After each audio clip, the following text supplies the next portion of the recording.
Meditation and illness. Meditation might also be useful if you have a medical condition, especially one that may be worsened by stress. While a growing body of scientific research supports the health benefits of meditation, some researchers believe it's not yet possible to draw conclusions about the possible benefits of meditation. With that in mind, some research suggests that meditation may help people manage symptoms of conditions such as anxiety,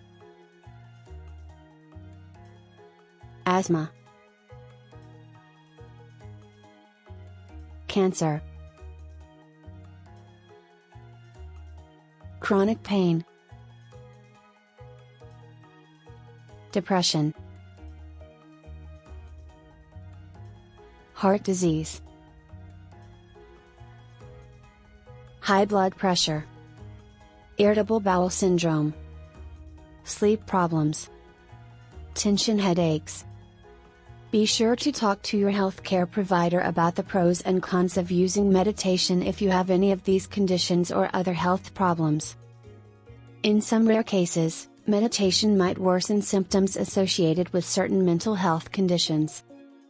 Meditation isn't a replacement for traditional medical treatment, but it may be a useful addition to your other treatments. Click the first link in the description to try shamanic attraction. Subscribe to my channel, turn on the notification bell so it will notify you when I post a new video.